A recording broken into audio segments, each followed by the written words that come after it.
Working Cows Podcast, episode 120. Welcome to the podcast that gives producers a platform to discuss and share paradigm-challenging practices. Practices that have increased the effectiveness of their operation and the joy that their families have received from this lifestyle.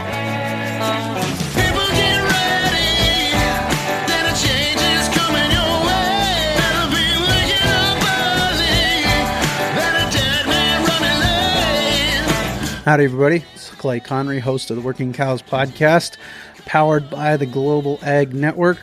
Happy New Year. Stick around after the show. Another announcement, a new way to listen to the show if you are interested in that. We are going to share that with you. But today we are talking to Dallas Mount. He is CEO of Ranch Management Consultants. First time I get to introduce him that way, but really excited to have him here to talk about running efficient meetings as well as what kind of time commitment we should be allowing for working on the business, not just in the business. So some good stuff here about practical ways we can run our ranch a little bit more efficiently. So Dallas, welcome back, and thanks for joining me on the Working Cows Podcast. You bet, Clay. Glad to be with you. So we're going to talk a little bit today about the difference between WIT, as you call it at Ranch Management Consultants, WITB and WATB. And I guess, first of all, let's define the difference between the two and talk about the necessity of the one and emphasize why we even want to be thinking about these kind of things. Sure. I think it really goes back to what is the ranch, or really the agriculture operation. Is it a hobby or is it a business? And I think if you want it to be a business, which most people that we work with want it to be a business, right? They want it to support a portion of their life. They want it to be something that provides for them, rather than just something they have to keep putting into. For some people that own agricultural operations, they really aren't businesses, and they don't want them to be businesses. They want them to be a hobby. But if you want it to be a business, then so is it something that you just work in, or is it something that works for you? So that's, I think, really the core question. If it's going to be something that works for you, then you're going to need to work on it to make it that way. It's not just about feeding cows, fixing fence, putting up hay, irrigating, and all those kind of things. It's about building a business that includes some or all of those things. So if that's what we want, at some point we have to work on it. And that's when we talk about working on it, we talk about having what be time, what be meetings, time that's focused on working on the business and not just allowing ourselves to fall into the seductive trap of continuing to work in it all the time. Yep. And I think when I sat with you in the High Plains Ranch Practicum, 2-3 years ago now, your discussion was about the fact that ranchers are good at the working in the business side of ranching, that they've gotten the production side of it down. We don't necessarily need to shoot for higher productive numbers. We need to start trying to figure out how to maximize the return on investment. Well, exactly. Yeah. I mean, you look at statistics across ranches, and our production numbers are outstanding. I mean, that ranching as a whole, agriculture as a whole, we're great at raising crops, we're great at raising calves, doing all those things. We're really terrible at running a business that raises calves, raises crops, and all those things. Because we're hitting the mark on our production numbers, but our profitability numbers stink as a whole. I think that, to me, that's what drives that point home is we need to figure out how to run this business, not just how to raise the calves. And about how much time would you say is necessary to spend in the WATB section of your day, your week to week, or your day to day? How much time do you see the most successful businesses from a profitability standpoint spending on WATB work? So let's take an average mom and pop size operation. Okay, so it's a business that's supporting one or two families. Have you ever heard of the 80-20 rule, Clay? The Pareto principle? I've heard of a few different 80-20 rules. I'm not sure if I'm thinking of the same one. The one that I'm thinking of, it says that 80% of your results comes from 20% of your effort. Yep. And so if you flip that around, then only 20% of your results are coming from the remaining 80% of your efforts. And it's funny, as you start paying attention to that and watching for evidence of that in nature and in all sorts of things that happen, it holds up in a lot of cases. But, we find that it holds up in business pretty well as well. So let's look at that 20% time as kind of that standard. So for a mom and pop operation, let's say somebody was actually working a 40-hour week. Now, I know most people in this business don't actually work a 40-hour week, but let's say they were.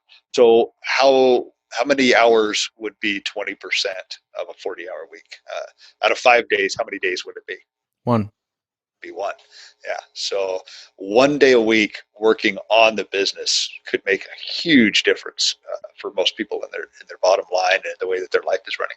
Now, I don't think working 1 day a week is the right target. I think it's 2 mornings a week. Okay? 2 mornings a week. And why would we say 2 mornings a week instead of 1 full day? Productivity declines after lunch. Yes, I know it does for me. I don't know if that's the case for you. Most people are better in the morning than they are in the afternoon. So if you could take, and we talk about jobs being $100 an hour jobs, jobs being $10 an hour jobs.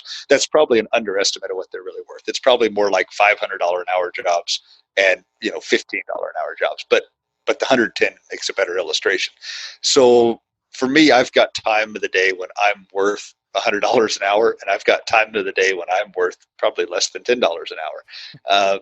But for most people in agriculture, we tend to put off our high value tasks until the end of the day when we come in, we're tired, we put in all day outside, and we come in and all right, now let's finally get down to looking at this, and our minds are shot, our bodies are tired, and we don't do a very good job of doing it. So, it might be contrary to popular thinking in agriculture, but we think you should spend your best time doing your highest value work. So 2 mornings a week working on the business, and the rest of the time you can knock yourself out working in it. But for a lot of our alumni, they found that's a groundbreaking change in their business. If they can create the discipline of themselves and the culture in their organization to spend 2 mornings a week working on the business.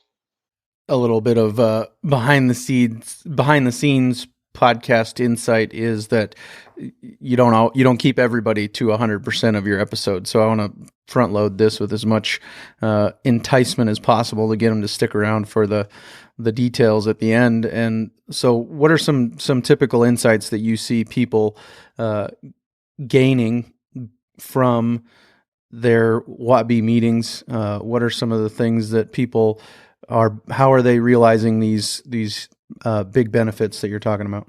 Yeah. So, I get the opportunity to sit in on WATB meetings with some people. So I'm going to speak from my personal experience about the kind of things that we've been able to find during that time. Just thinking about a ranch family that I got the opportunity to do this with. And we essentially, during that WATB time, we pulled the business apart and looked at it economically and said what things are creating value, what things are not creating value. And then we start diving in, okay, these things that are working, how can we make them work better? And then how can we scale them? And, for a reasonably sized family operation, you're almost always going to be able to find $50,000 in that with a few mornings a week put into it. For some operations, that number is going to be more like $100,000. For some places, I've $300,000 or even half a million dollars of value has been found by making that time happen. Now, what could be more important than those dollars is probably the relationships and making some relationships that otherwise would have fallen apart. People who would have gone their separate ways to helping heal those relationships and keep families intact. That's probably worth a heck of a lot more than $500,000 in those kind of outcomes. So I guess priceless is really the response. Ignoring it and continuing to do, we're too busy, right? We don't have time to do that. We've got to do this. We've got to do that. That's the easy thing to do. It's easy to say, we just got to put our heads down and go to work, right? sure, shoot, anybody can do that. But having the discipline and creating the culture in your business to make this time to happen, that creates some. It really is the stronger person that can do that, and the person that's got more self-discipline. So that's where it's at. That's where the rubber meets the road. So does the content, or I guess I'm imagining that the content of these meetings changes given, the season, but is the meeting about reflecting on the result of our effort, or is the meeting about we're going to be proactive and plan what's coming up in the next season, whether it's our marketing decisions or our breeding decisions or our feeding decisions? What do you see the people who are getting the most benefit? How are they approaching these meetings? Most of the time should be spent looking forward, and every now and then we should have one where we're checking back in with how things have gone. But the real value is the planning and the preparing and the looking forward and strategizing on that. It's fine to every now and then look back and say, okay, we just finished a really busy season. What went well? What could we have done different? Okay, great. Now we've got those lessons in mind. Let's put those to work looking forward. But you certainly don't want to spend the majority of your time looking backward, because there's nothing you can do about that stuff. Let's put our effort where we actually have some leverage, which is looking forward. One thing I want to drive home to it, and they don't always have to be meetings. It could be what be time scheduled for yourself, and time for you to be reflective about your business, and for you to sit down and think through some strategies on, and it doesn't always have to be economic. I think oftentimes people think, well, my what be time is when I'm sitting inside doing my numbers, and that could be a part of it, but it doesn't have to be all of it. It could be you thinking about sitting out in a favorite spot in your pasture on a hill overlooking the place and thinking, what, in the next 3 years, what are my major goals for myself and my business? That's what be time. It doesn't have to be sitting inside across a spreadsheet with people. Right. And we tune in here and we start out, and we're both in the front of our mind have a concern about how exciting or compelling can an episode about meetings or about working on the business, how good can that be? But when I open it up to my private Facebook group, I get a lot of traction on stuff like this, because I think people are interested and want to know, how do I make myself a better manager of this business that I have been entrusted with? And so I've got some questions here from the private Facebook group and also the MeWe group we're going to jump into here. And first one is for a husband and wife operation or single person. What have you seen as an effective accountability process for sticking to what be? A couple of pieces of that jump to mind are having a group that you're reporting back to, that's holding you accountable to the things that you say you need to get done on what be. It's not the what be that you hold yourself accountable to. It's the results that the what be produces. So if somebody puts on their board, I need to do more what be, okay, that's not a very effective motivating thing. But if you said, I need to develop my drought plan for 2020, I need to develop my economic plan for 2020, okay? And you know what the pieces of that look like. Now we've got something to what be on, okay? And that's what you're going to hold yourself accountable to. So if this is something you struggle with, get yourself an accountability partner, an accountability group, somebody that you share this with, and say, hey, here's the things that I'm going to accomplish in the next 30 days, in the next 3 months, whatever the right time frame is. And then they're going to hold you accountable to those. They're going to call you and say, hey, did you get this stuff done? If not, what the heck? What's keeping you from taking your business to the next level? So that's probably the most effective way. Another way that some people have reported some results is giving yourself rewards. So whatever it is that you like to do, setting that up as when I get this done, then I get to go do that. When I was at the Ranching for Generations conference, I thank you for the invite to be a part of that. And I sat down at a table and just happened to sit down at a table full of Texans and was talking to them. And, I said, most of my downloads come from Texas. And they're like, really? I don't know anybody who thinks like this where I'm from, and it's just, they're all disconnected. Texas is a big state, and they're all separated, and so they feel isolated. But I think that there's an opportunity through the internet to maybe facilitate some of these kind of relationships. So it doesn't necessarily have to be a neighbor that you're going to and saying, "Hey, can you hold me accountable to finishing my drought plan," or whatever that might be. I guess. Have you seen? Absolutely. There's other ways to make these connections too. It doesn't have to be face to face. It probably would be better if it's not neighbors, But there needs to be a pretty high level of mutual respect. And I see some of these things that are attempted, and I don't see very many of them be successful. I think it's because we often don't want to have the hard conversations with each other, right? So Clay, if you and I were a part of this, and we'd made deals with each other that, hey, in the next 3 months I'm going to get these things done, and I don't get them done, and you don't harp on me, and you don't say, Dallas, what the heck, man, I'm giving up my time to look this over for you, and you're dropping the ball. Then you're letting me down. Okay, so it needs to be the kind of relationship that we can be hard on each other, and walk away with mutual respect in that. What are some of the, or I guess, do you recommend having a set of standard operating protocols or procedures that in place, and is the WhatBe meeting a place to formulate those? Yeah, I do. Are you talking about like a standard operating, like these are the times we'll have our WhatBe time? Is that what you're asking? Yeah. I think also having a guideline for the business, or a plan in place. But I think I like where you're going with that answer too. I want to hear that. So. Okay. Yeah. I'm thinking back to time I saw James Sewell talk about what they do on the TA ranch, and I thought it was extremely effective. He talks about the Monday morning planning sessions that they have on that ranch, and everybody's expected to be there. I mean, it's an expectation that you will be there, but that time is used very efficiently, especially in the summer. In the wintertime, sometimes those meetings can drag on a little bit, because nobody's real anxious to go outside. But when there is an expectation that people will be present, and then when the meeting is run efficiently and people are getting value out of, when there's decisions being made that people want to be a part of, they will make themselves available to be there. If people are, like, let's say you've got a family ranch, and you guys say, oh, hey, we're going to meet on Monday at 1 o'clock and make some decisions related to this item, okay, whatever it is. And time goes on, and people are like, oh, well, now I've got to do this on Monday, or now I've got to do that on Monday. Okay? Then the response is, well, I thought this was a time that we agreed that we could all make work.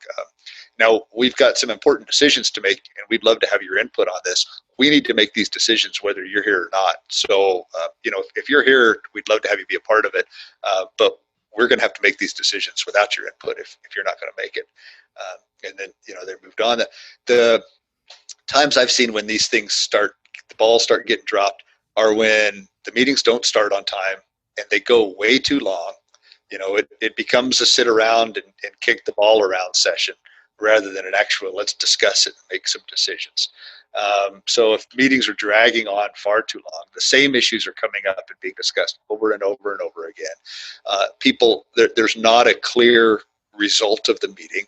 We don't have an action plan as a result of the meeting, and then people are not being held accountable to that action plan. These are all things that make it fall apart. So if those are things that make it fall apart, then I guess back to the question, what could be some standard operating procedures for how to run effective meetings? Okay, we're going to have an agenda that goes out ahead of time, and maybe there's only one or two things on the agenda. Okay, we're going to make a decision about the breeding program on the cows, and we're going to make the grazing plan for the coming year. Okay, those are the two things on this agenda. And then when we have the meeting, we stay focused, and that time is used effectively. If we said we're going to start at 8, we start at 8. And if we said we're going to be done at 10, we're done at 10. And then at the end of the meeting, there's a action plan that goes on that's written up. And don't write it down on your notes in front of you. Get a flip chart, get a whiteboard, and on that whiteboard, write what's the action that's going to take, who's going to be responsible for having done it, and when's the date that it's going to be done by. And if you leave a meeting with an action plan, people will feel like, hey, something was accomplished at this meeting, and we know what's going to happen. And then the next time you have a meeting, the first thing you do is you come back to the action plan. All right, Clay, you said you were going to have the drought plan draft done by January 5th. Hey, our meeting here, it's January 7th. What do you have to show? Okay. And then if it's, well, nothing, well, but hey, I thought that was agreed to last time. What's getting in the way of getting this done? Do we need a new deadline? And by when will it happen? And so that's the way that I think that those meetings are effective. That's the way they're held. It seems like one of the benefits of the WATB meeting is that it helps to make sure that you're not in a rut of this is when we turn the bulls out, this is when we market the steers, this is how we treat our replacement heifers. Is that accurate to you, that it helps you to just not be this is the calendar and I'm a slave to the calendar? Is that something that people are using this tool for? Yeah, I think so. Absolutely. So like right now, you and I are talking in mid-December. So what kind of things might go on the WATB plan? Well, we were just talking about the grazing plan. Okay, this is a great time of year to be talking about. Okay, hey guys, let's have a 2 hours here. We're going to talk about this next Monday morning, and we're going to review the grazing plan for 2020. Okay, now somebody's going to come with 2019's grazing about what pastures we were in, what times of the year, and then we're going to take 2020 and put it on the calendar and say, all right, what are we going to do now? So let's write up there the constraints. When do pastures not have water? When are poisonous plants an issue? And then let's start as a group coming up with that 2020 grazing plan. Okay, so that's quite a bit different way of running a business from, we're just going to do what we did last year. Okay, maybe what we did last year worked last year, but it's not going to work this year. You could do the same thing with what bulls we're going to buy, and what fill in the blank, what protein supplement we're going to be feeding this winter, what our hay feeding program is going to do, what's the vacation policy, and what are people's plans for the coming months. Make it important that hey, the expectation is everybody gets off the ranch for at least a week a year. That's the expectation. So when are people going? Let's create some mental health around this thing. I think those are all things to put on the docket just in the next coming months. Dealing with, all the 4 pillars, as we talked about so long ago, of an effective ranching operation, and making sure that you're paying attention to those and not letting anything get neglected, so that you're able to run an effective business. So, aside from an agenda and coming away with an action plan, are there any other things that you recommend for an effective and efficient meeting? Sage asking wonders if there's a best snacks for the workplace, and if that plays a part in it. Sage better get beyond meat sticks for their meeting. I think that would be appropriate. I don't even know if they make those. Hummus and Beyond Meat. There we go. That's the Askin Land and Livestock's WATB snacks. Perfect. Hey, one thing that's come to mind is seasonality of these things. I think people often think I need to be having WATB meetings twice a month or whatever those are. I need to stick that rigid schedule and do it all year long. And I think that's an unreasonable expectation. There's times of the year when it's time to put your head down and get it done. And if you're in a time of year where you guys are running 14, 16-hour days to make things happen, people are not going to be in the right frame of mind to say, okay, let's come together and talk about our vision for the future, right? So there might be stints of the year, and hopefully they're not longer than 2 or 3 months, where people are just having to go flat out just to keep the wheels moving on the business. But then there's times of the year when you need to have that opportunity to pull up to maybe get more serious about your WATBs, to maybe even need to be doing them weekly for a month or 2 out of the year to get caught up with what was dropped before. And this is really hitting home for me right now. I mean, we had a staff meeting here yesterday at RMC, and this is our go time. I mean, we are flat out, delivering programs and doing those things. And I said to the staff, I said, I really feel like I'm dropping the ball here on the CEO role and the leadership role of the business. But I want you guys to know that come the end of March, we're really going to pull up and we're going to look at this thing holistically. And we've got a chart going in our main meeting room area of, kind of a parking lot, if you've heard of that before, of just ideas and things that when time allows that we're going to come back and visit it. Almost on a daily basis. One member of the team is going up there and writing something down and saying, hey, when things slow down, we need to come back and look at this and some way to fix it. We're doing things. So, there's times a year when you just need to get the work done, and then there's times a year when you need to pull up and take a hold of it. And if you look at your business and you're not finding that you have that time when you can pull up and take a holistic approach at things, that's a big problem. I guess I got one question that I don't think is necessarily related to this precisely, but I do want to give it some thought. When you consider bringing on some help, is it best to start with as needed or a more regular schedule so the person can learn your way of handling? He says stock, but I would say the business as well, knowing the individual asking the question. So that is a working on the business question, but it would probably be a question answered in a working on the business type setting. But I guess, what are your thoughts on that, just from a consulting perspective? The way I'm hearing the question is should I hire a full-time person, or should I bring in a contract help to get the job done? That's what I'm taking it. Okay. Yeah. Boy, I don't think there's a right-sized cookie cutter answer to that. To me, that's going to be a very situational type of case. From a overhead perspective, we almost always contract help beats full-time help. When you look at the overheads of your business and helping them manage. But there's times when you need a full-time help, a person that's on staff and part of the team. So I guess I have a hard time answering that of just here's the one size fits all. Here's a thought that I had is, if you can't afford to pay a full-time person a full-time wage, then maybe use a contract person and learn to figure out how to get the thing done by yourself when you don't need that contract person, I guess. And maybe I'm going to take a counter approach to that. What do you want the business to be?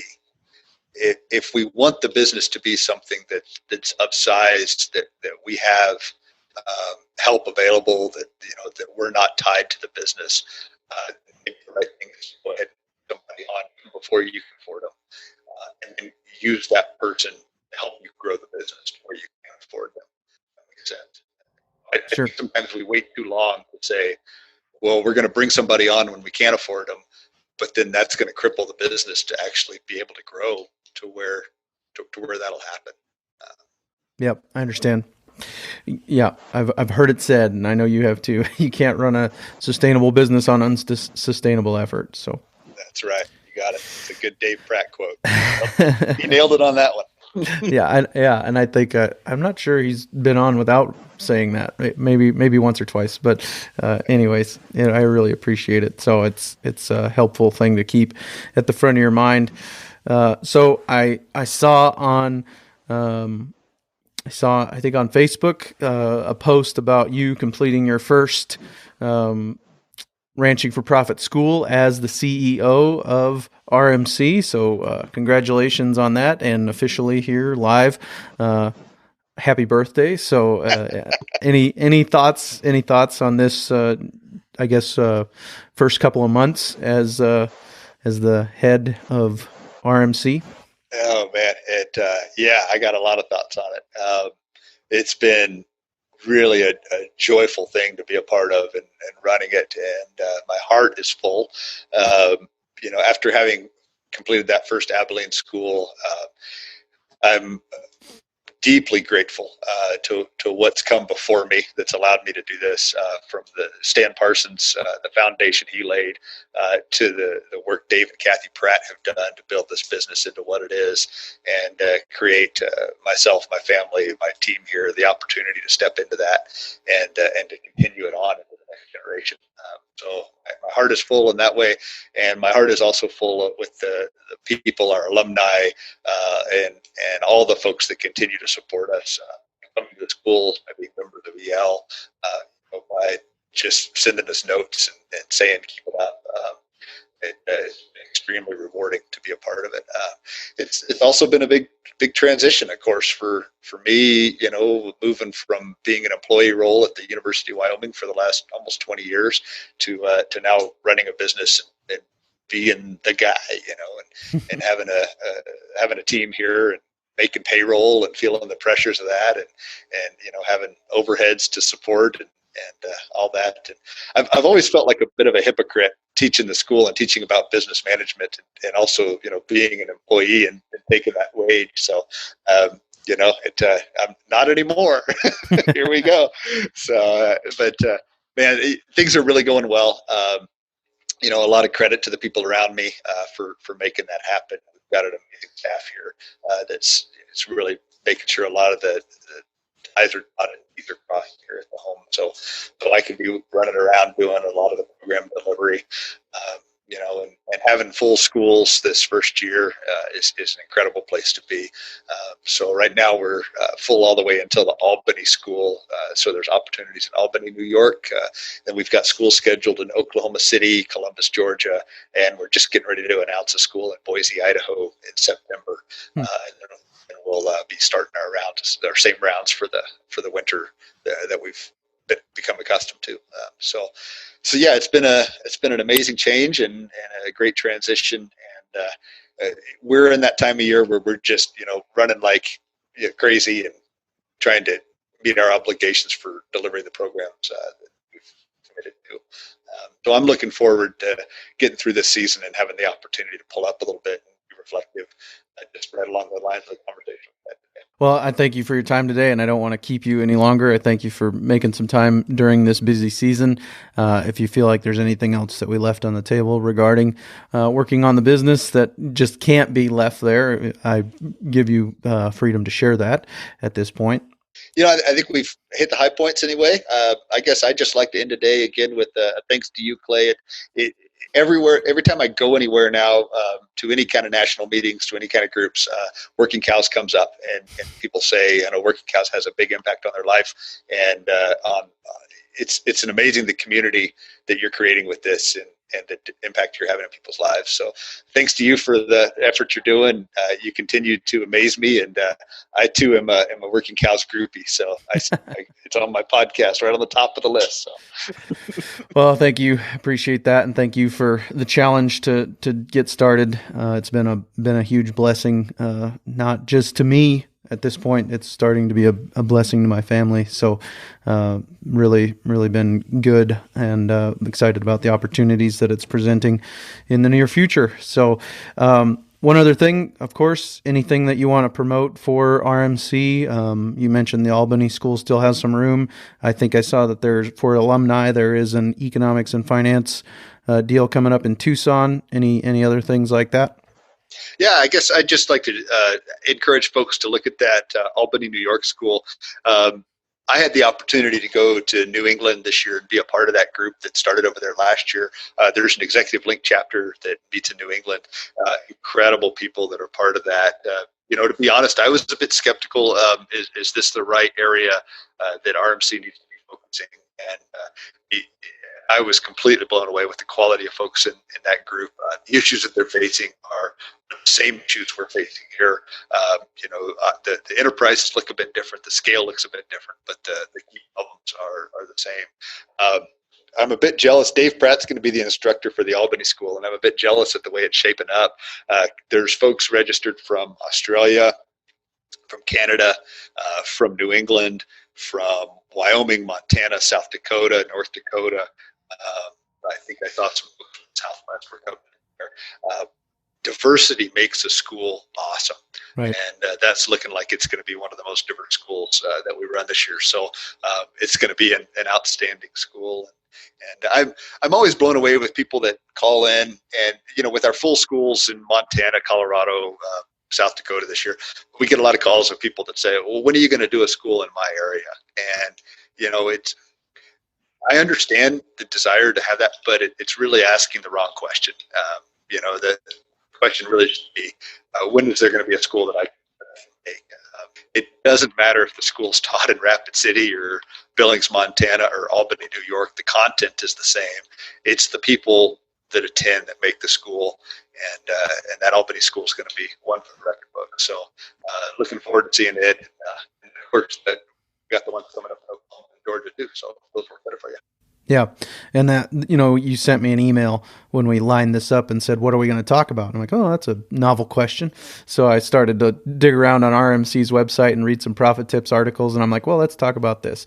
But the one of the Profit Tips articles I came across, which will be linked at the show notes page, workingcows.net/120, was get out of your area, go somewhere outside of your area to an RMC or to an RFP school to really get the benefit of seeing how it's done somewhere else. And you don't know how your neighbor manages his ranch necessarily, and you really don't know how a guy in Georgia or Albany manages their ranch. So it could be a really good challenge to your paradigms. Yeah, and even if it's not RMC, if it's something else, if it's a stockmanship school, if it's a grass management school, if it's a business management course, whatever it is, make sure there's one or two continuing ed programs on your docket every year that you're getting out of your area to go experience, and it's going to make you a more well-rounded person and get you thinking bigger.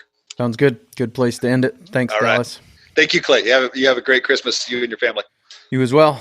As I said, I have a new way to listen to the podcast. If you have an Amazon device, I'll say that without setting her off, in your kitchen or somewhere where you would like to be able to listen to the podcast, you can just simply say, and I'm about to set her off if you're wanting to mute her before I talk, Alexa, play Working Cows podcast on Apple Podcasts, and it will play the latest episode. And I've found that you can even skip back into the history of the episodes and play different episodes that were recently released. I haven't found a lot of good functionality for saying play episode number yet, but you can simply say, Alexa, play episode, or you can simply say, Alexa, play the Working Cows podcast on Apple Podcasts, and it'll do it for you. So kind of cool way to listen. I've got a couple of different recordings in the works for next week. A couple of them I'm pretty excited about, and I'm not sure which one's going to get recorded first and when and all those different things. But you can be assured there will be another episode of the Working Cows podcast real soon coming your way. We'll see you then. We invite you to visit workingcows.net to subscribe to the show via iTunes or Stitcher. You'll also find detailed show notes pages, resources from our guests, and the industry leaders who have influenced them. For more ideas on putting your cows to work for you in a more profitable way, tune in next week.